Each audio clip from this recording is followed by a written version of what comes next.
अस्तित्वाचा शोध भाग 2 पूर्वसूत्र. मीरा 18 वर्षांची होणार असल्यामुळे तिला अनाथ आश्रम सोडावा लागणार होता. पण तिच्यासमोर कुठे जायचे असा प्रश्न होता. पण अचानक तिच्या वाढदिवसाच्या दिवशी तिला मावशीची चिठ्ठी मिळते आणि तिचा राहायचा प्रश्न सुटतो. मीराजवळ थोडे साठवलेले पैसे होते. तिच्या शिक्षणाचा खर्च आश्रमाकडून होणार होता. त्यामुळे सध्या तरी तिला नोकरीची चिंता नव्हती. आता तिला हे घर राहणे योग्य करायचं होतं. बरेच वर्षात कोणीच राहत नसल्याने घराला अवकाळ आली होती. गेल्या 18 वर्षात तिथे कोणाचाही राबता नव्हता. फक्त कोळिष्टी, पाली आणि धुळीचं अनभिषिक्त साम्राज्य संपवायचं म्हणजे एक लढाई होती तिच्यासाठी. तिने आजूबाजूला चौकशी करून एका मावशींना कामाला बोलावलं. त्यांच्याबरोबर हळूहळू घर आवरायला सुरुवात केली. सगळ्यात आधी तिने स्वयंपाकघर आणि तिला राहायला खोली आवरून घेतली. माळी काकांच्या मदतीने बाग देखील आकार घेत होती. जसजसे दिवस जात होते तसतसं घराचं वैभव परत येत होतं. आवरताना तिला का माहीत नाही, पण पहिल्या मजल्यावरची खोली खूप आपलीशी वाटली होती. तिने तिथेच आपलं सामान हलवलं.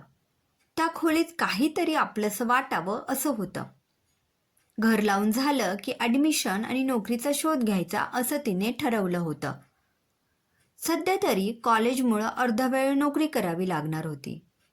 पदवी मिळवली की तिला स्वतःचा व्यवसाय सुरू करायचा होता.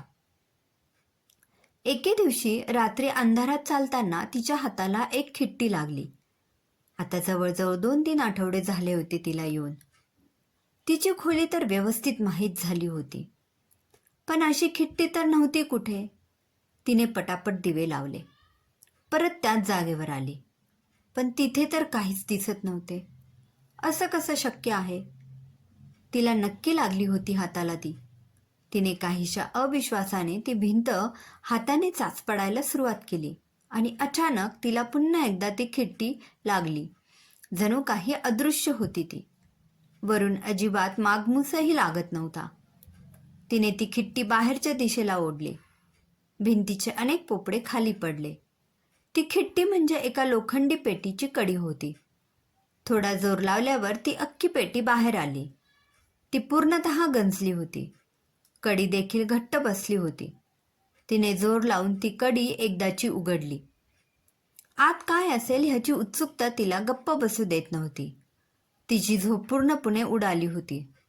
तिला एकदम रहस्यमय वाटत होतं. मावशी ही पेटी इथे विसरून गेली होती की अजूनच पूर्वीच्या काळातली होती? तिने सावकाश आणि थोडंसं घाबरतच ती पेटी उघडली. आत एक जीर्ण पत्र होतं. कागद पिवळा पडला होता. धूळही बसली होती. तिने धूळ झटकून हळुवारपणे ते पत्र उघडलं. हृदय धडधडत होतं. त्याच्यावर तिचं नाव लिहिलं होतं, मीरा संकेत जोशी. तिच्या बाबांचं नाव आणि आडनाव तिला आज पहिल्यांदा कळलं होतं. त्यामध्ये तिचा एक लहानपणीचा फोटो होता, तिच्या आईबाबांसोबतचा. आयुष्यात पहिल्यांदा ती तिच्या आईबाबांचा फोटो बघत होती. तिला भरून आलं होतं. मीरा विचारात पडली होती. पत्रात काय लिहिले असेल? पत्र आईचं असेल का बाबांचं असेल? की दोघांनी मिळून लिहिलं असेल तिच्यासाठी? क्रमशः. श्रोते हो, कसा वाटला अस्तित्वाचा शोध या कथेचा हा भाग? कमेंटद्वारे आम्हाला जरूर कळवा. धन्यवाद.